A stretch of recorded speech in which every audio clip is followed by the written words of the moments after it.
In Boston, March 1920. Mrs. Catherine O'Brien clutches her life savings, $300, as she walks toward the Securities Exchange Company on School Street. Her husband died in the war, leaving her with 2 children and dreams that seemed impossible until she heard about Charles Ponzi. The Italian immigrant promised something that sounded like magic. 50% returns in just 45 days. She wasn't alone. Hundreds of people lined the streets, their faces filled with hope and desperation. Factory workers, widows, shop owners, all carrying their nest eggs, their children's college funds, their mortgage payments. They believed in a man who claimed he could turn their struggles into prosperity. But what they didn't know would destroy them all. The year was 1920, and America was hungry for opportunity. The Great War had ended, leaving behind a nation ready to rebuild and prosper. In the crowded immigrant neighborhoods of Boston's North End, Charles Ponzi had discovered what he claimed was the secret to unlimited wealth. He spoke of international postal reply coupons, of currency exchanges, of profits so guaranteed that he personally backed every investment. Mrs. O'Brien handed over her money that day, receiving a promissory note that would change her life forever. She walked home believing she had just secured her children's future. In reality, she had just become victim number 847 in what would become history's most famous financial fraud. The man she trusted, Charles Ponzi, sat in his mahogany office counting the day's receipts. Nearly $30,000 had poured in, and tomorrow would bring even more. He lit a Cuban cigar and smiled at his reflection in the window. Outside, more investors waited in the spring rain, unaware that their dreams were feeding one man's delusion. But Charles Ponzi had a problem he couldn't solve with charm or promises. The money coming in wasn't being invested in postal coupons or currency exchanges. It was paying the returns of earlier investors, creating a web of lies that grew more dangerous with each passing day. And in just 5 months, it would all come crashing down, leaving thousands of families ruined and a new term burned into the American vocabulary: the Ponzi Scheme. Charles Ponzi arrived in Boston in 1903 with $2 in his pocket and dreams bigger than the Atlantic Ocean he had just crossed. Born Carlo Pietro Giovanni Guglielmo Tebaldo Ponzi in Italy, he came to America like millions of others, believing that hard work and cunning could transform poverty into prosperity.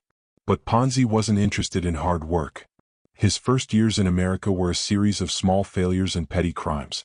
He worked as a dishwasher, tried his hand at various business ventures, and spent time in prison for check fraud. By 1919 he was married to Rose Necco, living in a cramped apartment and drowning in debt. Most men in his position would have accepted their fate. Ponzi began planning his greatest performance.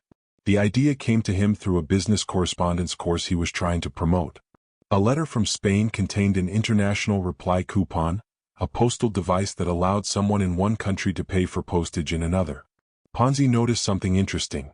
Due to currency fluctuations after the war, these coupons could theoretically be bought cheap in one country and redeemed for more money in another. It was a real opportunity, but a tiny one. The profits would be minimal, the logistics nearly impossible. But Ponzi saw something else entirely: the perfect story to tell investors.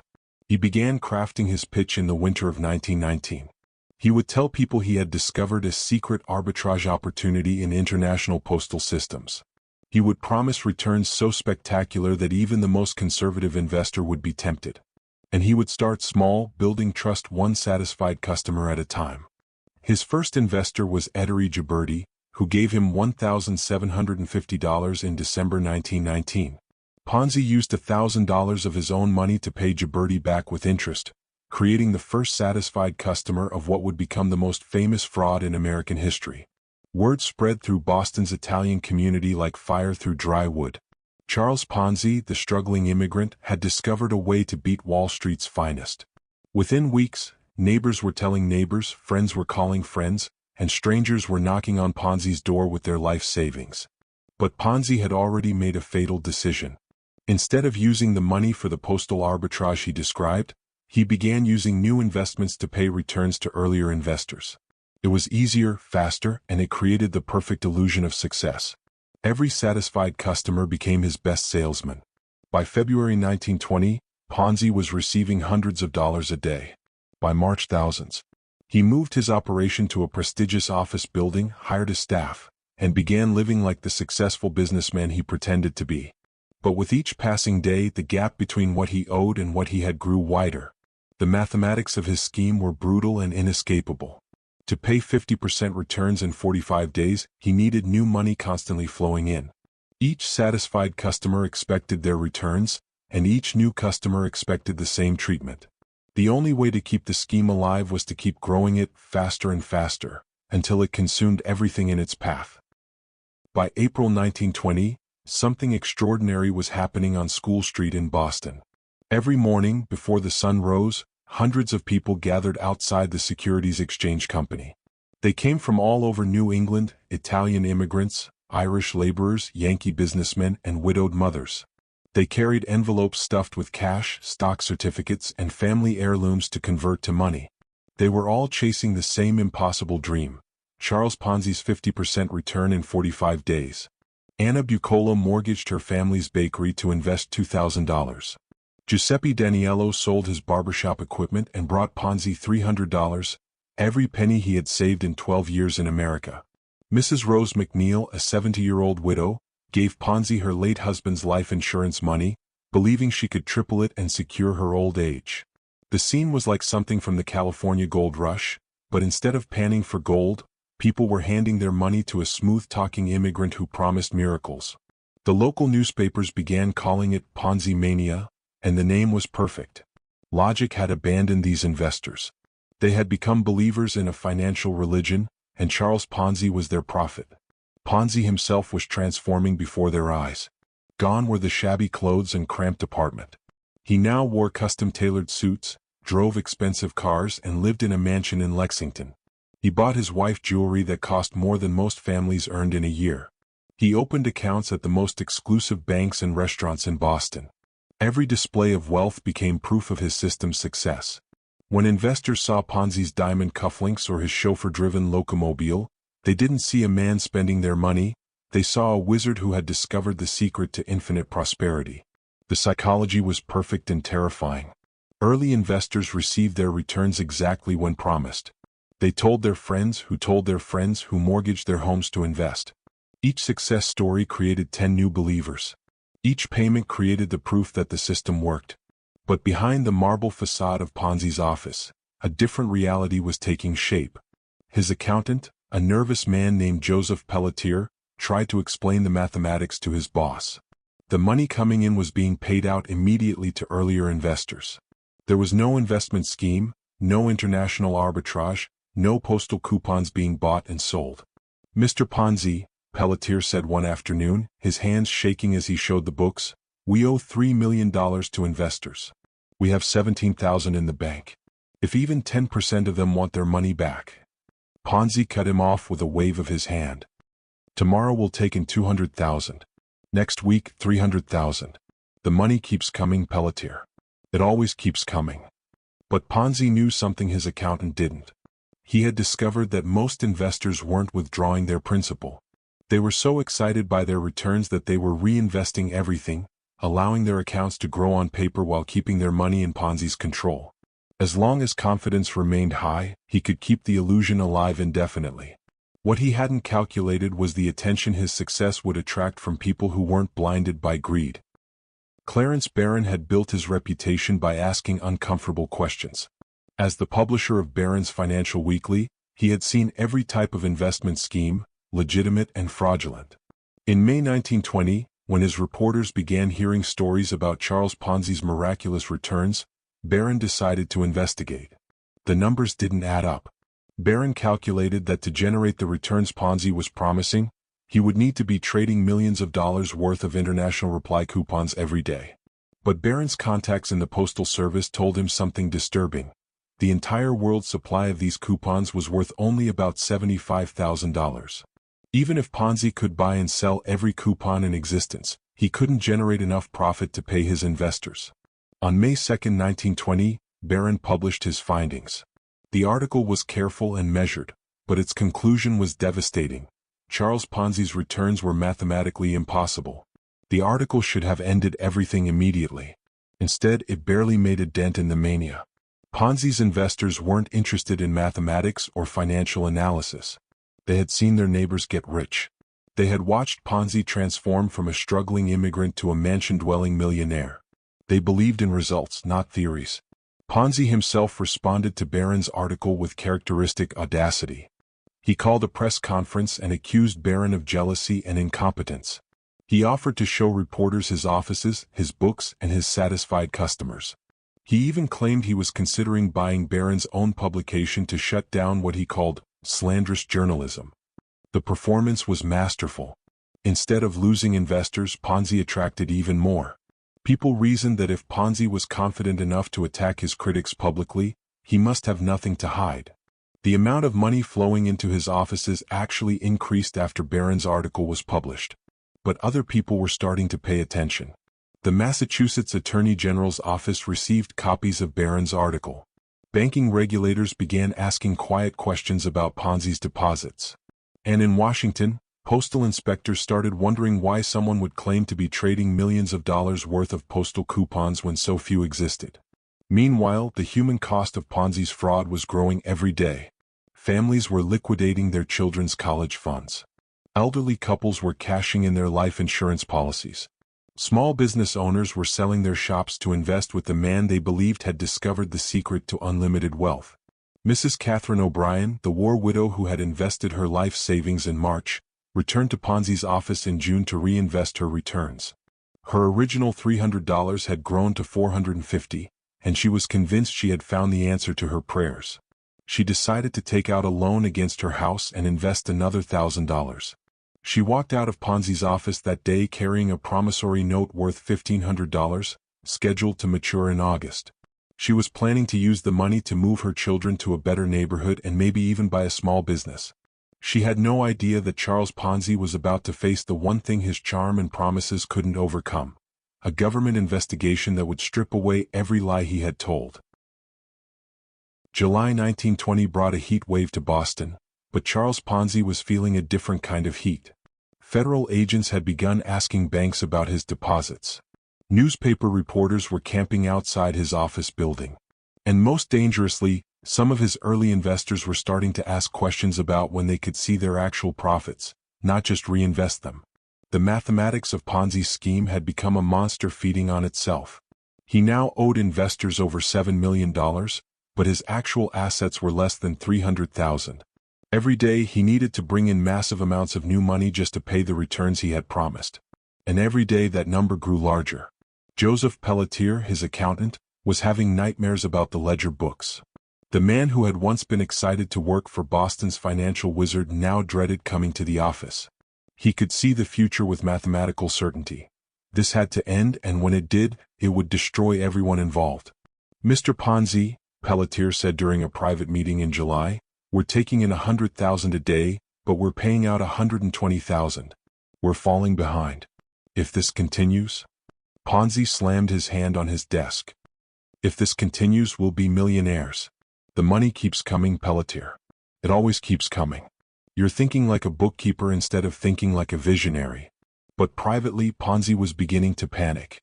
He had started taking money from his personal accounts to cover shortfalls.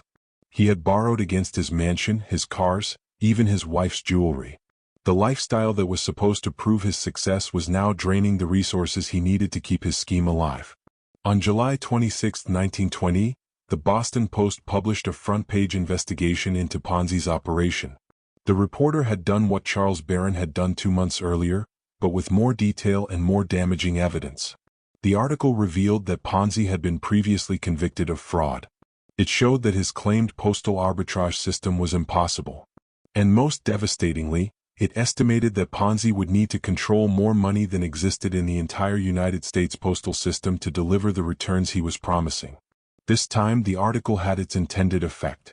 By noon on July 26, crowds had gathered outside the Securities Exchange Company, but these weren't investors hoping to get rich. These were people demanding their money back. The line stretched for blocks. Families who had mortgaged their homes, elderly couples who had invested their life savings, immigrants who had scraped together every dollar they could find, they all wanted out.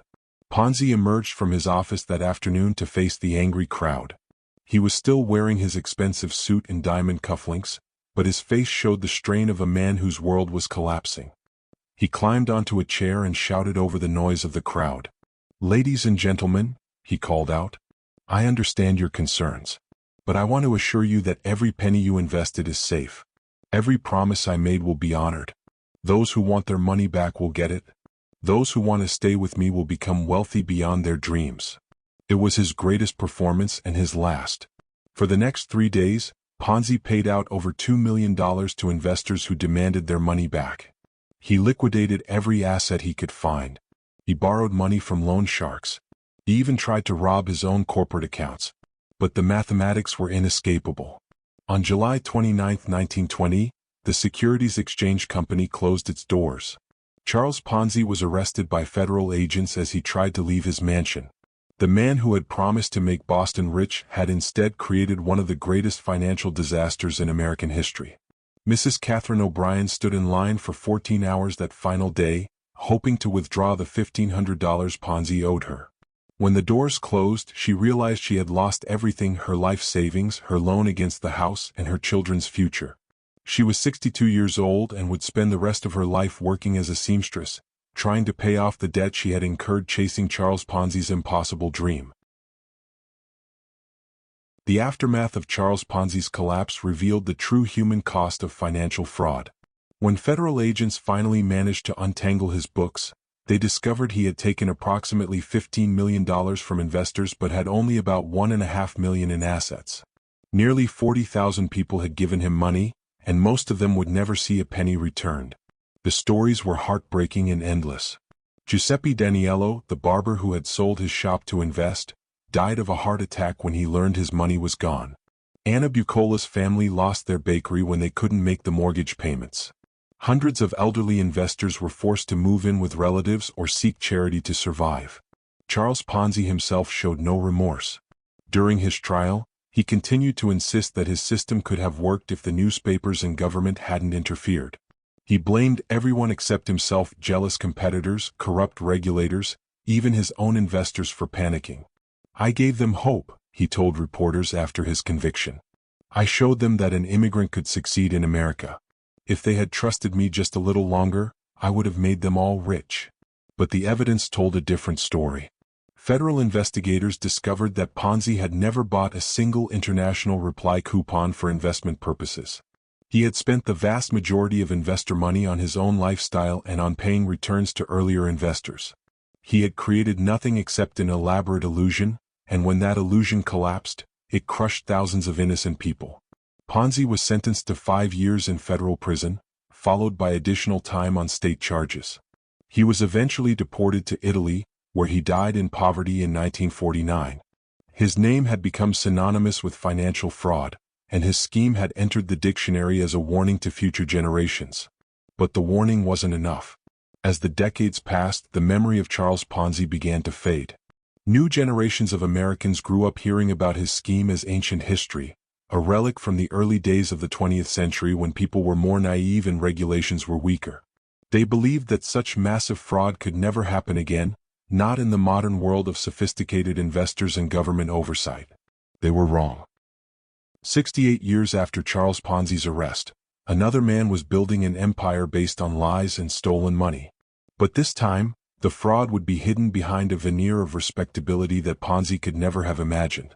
Bernard Lawrence Madoff was everything Charles Ponzi was not. Where Ponzi was a flashy immigrant who attracted attention with his boastful promises, Madoff was a quiet, conservative member of Wall Street's elite. Where Ponzi operated from a small office in Boston's immigrant neighborhood, Madoff ran his business from the prestigious Lipstick Building in Manhattan. Where Ponzi promised impossible returns to anyone who would listen, Madoff created an exclusive club where membership was a privilege reserved for the wealthy and well-connected. And where Ponzi's scheme lasted less than 2 years, Madoff's would run for nearly 50 years, becoming the largest financial fraud in human history. Bernard Madoff was born in Queens, New York, in 1938, the son of middle-class Jewish parents who struggled through the Great Depression. Unlike Ponzi, who came from poverty and never lost his hunger for attention, Madoff grew up understanding both the value of money and the importance of appearing respectable while acquiring it. In 1960, at age 22, Madoff founded Bernard L. Madoff investment securities with $5,000 he had saved from working as a lifeguard and sprinkler installer. His business model was simple and legitimate. He would execute trades for other investment firms, making money on the volume of transactions rather than promising spectacular returns. For decades, Madoff built a reputation as one of Wall Street's most reliable and ethical operators. He helped create the Nasdaq Stock Exchange and served as its chairman. He was known for his charitable giving, his modest lifestyle, and his ability to generate steady, consistent returns for his investment clients. But beneath this respectable facade, Madoff was building something monstrous. Sometime in the 1970s or early 1980s, even Madoff himself claimed he couldn't remember exactly when he began using money from new investors to pay returns to existing clients. It started small, perhaps just a temporary measure to smooth out a bad quarter or cover an unexpected withdrawal. But once he crossed that line, there was no going back. Unlike Ponzi, who attracted attention with promises of 50% returns in 45 days, Madoff was subtly brilliant. He promised returns of 10 to 12% annually, good enough to beat most market indexes, but not so spectacular as to arouse suspicion.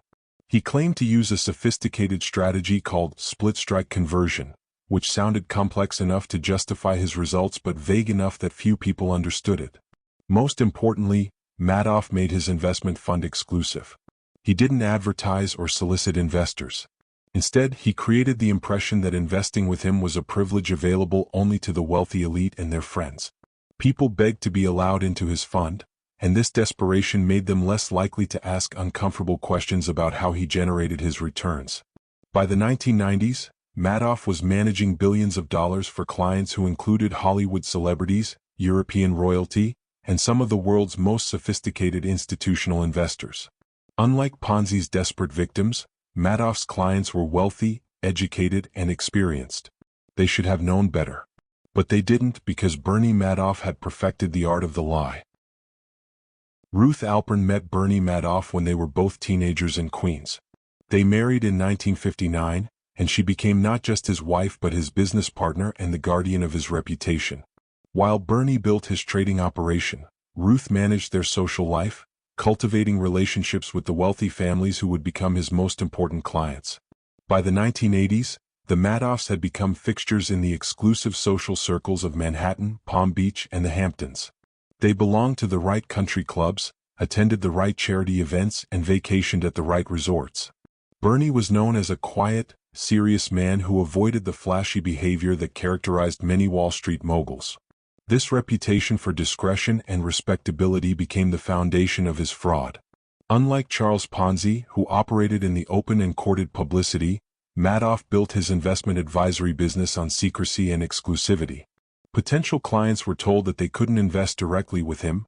They had to go through feeder funds, managed by people like Walter Noel and René Magan de la Villa Hutchett, wealthy socialites who had connections to Europe's old money families. These feeder funds became Madoff's sales force, but they sold exclusivity rather than returns. Clients were told they were lucky to be allowed to invest with Bernie Madoff, that he was doing them a favor by accepting their money. This psychological manipulation was crucial to the fraud's success. When people feel privileged to be included in something, they're less likely to question how it works. The returns Madoff reported were perfectly calibrated to attract money without arousing suspicion. While the stock market fluctuated wildly through the 1980s and 1990s, Madoff's clients received steady returns of 10 to 12% year after year, regardless of market conditions. These returns were good enough to beat most alternatives, but not so spectacular as to suggest fraud. Even more impressive was Madoff's consistency. His clients rarely experienced losing months, let alone losing years. During the market crash of 1987, while other investors lost fortunes, Madoff's clients received their usual returns. During the dot-com bubble and crash of the late 1990s and early 2000s, Madoff's results remained steady and predictable. To sophisticated investors, this consistency was actually proof of Madoff's genius. They believed he had developed a trading strategy so advanced that he could profit in any market condition. They were willing to pay premium fees for access to such a strategy. What they didn't know was that Madoff wasn't trading anything at all. Inside the lipstick building, Madoff had created an elaborate theater of legitimacy. His trading floor buzzed with activity as employees executed real trades for his market-making business. His technology was state-of-the-art, his compliance procedures were exemplary, and his regulatory filings were always submitted on time.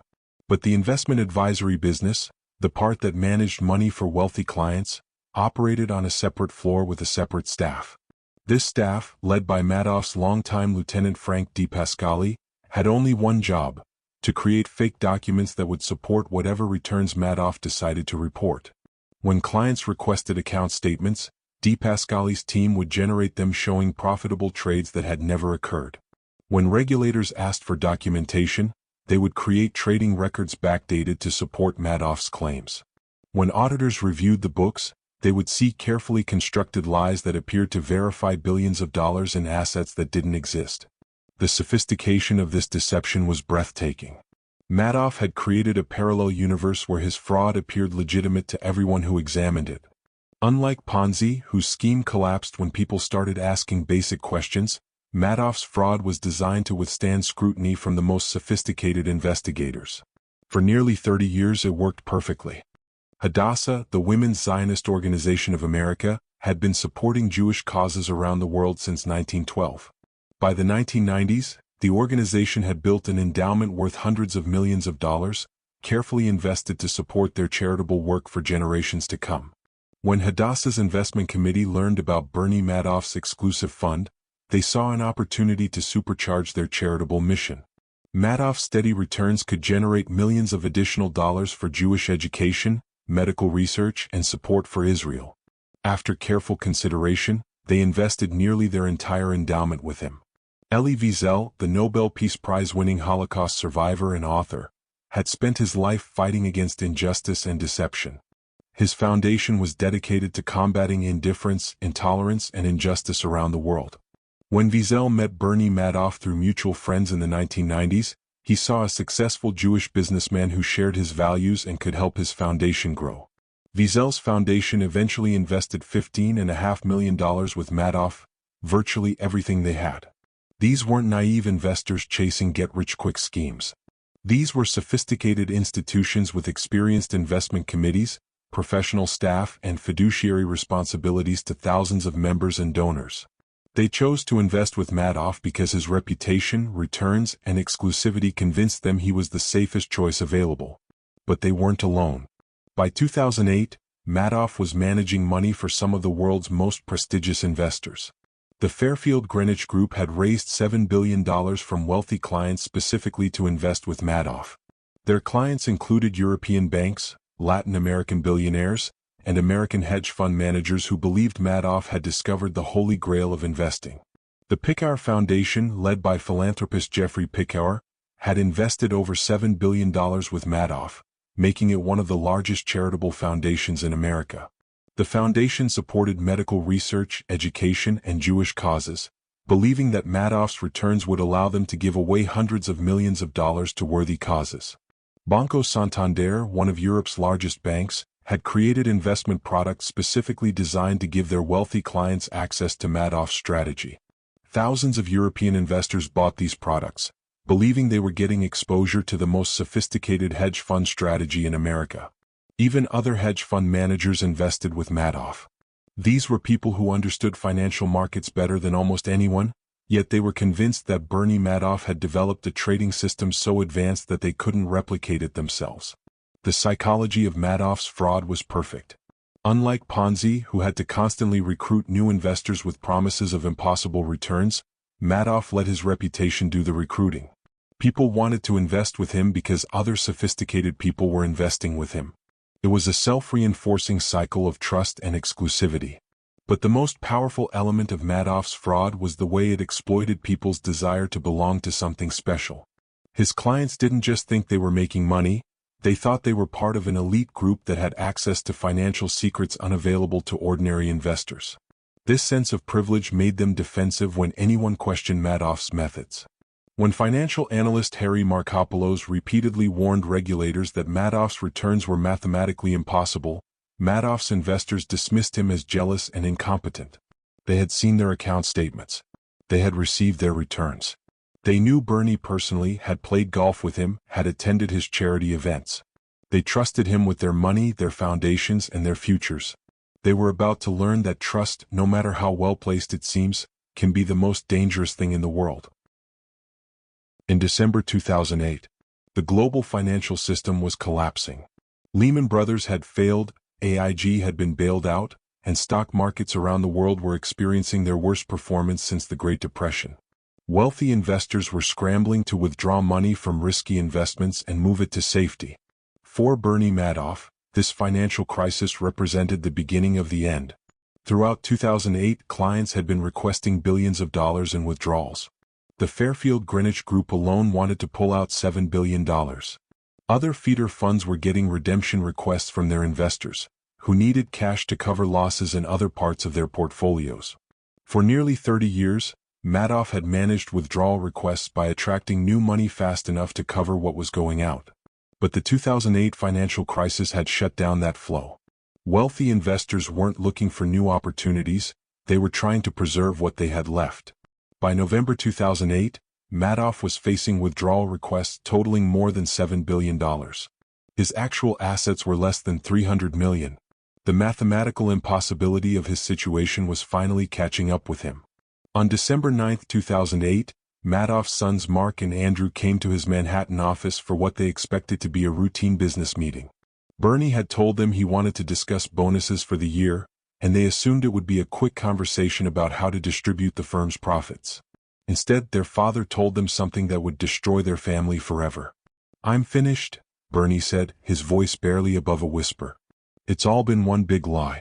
The investment advisory business, it's basically a giant Ponzi scheme. There's nothing left."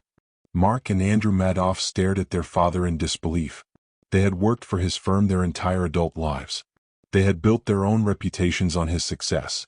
They had trusted him completely, and now he was telling them that everything they thought they knew was a lie. "How much money is missing?" Andrew asked. "About $50 billion, Bernie replied. The number was so large it was almost incomprehensible. $50 billion was more money than the annual budget of most countries. It was more than the market value of many Fortune 500 companies. And Bernie Madoff had stolen it from thousands of investors who had trusted him with their life savings. Mark and Andrew left their father's office that day knowing their lives would never be the same. They spent the night consulting with lawyers, trying to understand their legal obligations and their moral responsibilities. The next morning they made the most difficult decision of their lives. They turned in their own father. On December 11, 2008, FBI agents arrested Bernard Madoff at his Manhattan penthouse. The man who had once been chairman of NASDAQ, who had been respected as one of Wall Street's most ethical operators, was led away in handcuffs charged with running the largest financial fraud in human history. The news broke like a thunderclap across the financial world. Within hours, investors around the globe were learning that their money, billions upon billions of dollars, was simply gone. The phone calls began at dawn on December 11, 2008. Wealthy investors, charitable foundations, and institutional clients around the world were waking up to news reports that Bernie Madoff had been arrested for fraud. At first, many of them assumed it was a mistake or a misunderstanding. Bernie Madoff didn't commit fraud, he was the man who protected them from fraud. But as the morning progressed and more details emerged, the horrible truth became clear. The steady returns, the exclusive access, the sophisticated trading strategy, it had all been lies. Every account statement, every trade confirmation, every annual report had been fabricated. $50 billion had simply vanished. Elie Wiesel, the Nobel laureate who had survived the Holocaust and dedicated his life to fighting injustice, learned that morning that his foundation had lost everything. $15.5 million, money that was supposed to support education and human rights work around the world, was gone. At age 80, Wiesel would have to start over. "We thought he was God," Wiesel said later, his voice breaking with emotion. "We trusted him. How could we have known that he was a thief, a scoundrel, a criminal?" The Hadassah organization discovered that their century-old mission to support Jewish causes worldwide had been devastated. Nearly $40 million of their endowment had vanished, forcing them to lay off staff and cancel programs that supported Jewish education and medical research. But the human stories were even more heartbreaking than the institutional losses. René-Thierry Magan de la Villa-Huchet was a French aristocrat who had built his reputation managing money for Europe's wealthiest families. His Access International advisors had invested nearly $1.5 billion with Madoff, representing the life savings of hundreds of investors who had trusted him to protect their wealth. When Villa-Huchet realized that his clients had lost everything, and that his own reputation was destroyed, he couldn't bear to face the consequences. On December 22, 2008, 11 days after Madoff's arrest, Villa-Huchet was found dead in his Manhattan office, having taken his own life rather than face the investors he had failed. William Foxton was a British Army major who had invested his military pension and life savings with a feeder fund that put everything into Madoff's scheme. When he learned that his money was gone, the 65-year-old veteran felt he had no choice but to try to start his career over. But the stress and shame of losing everything he had worked for throughout his life proved too much. Foxton died of a heart attack just weeks after learning about the fraud.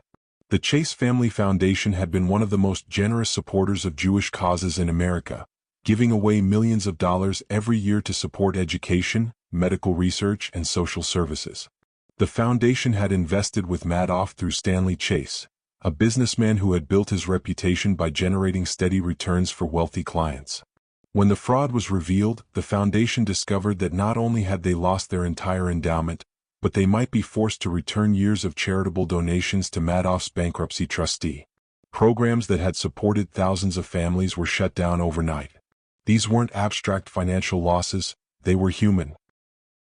If this story shocked you, like, share, and subscribe for more untold stories of money, power, and deception. See you in the next episode.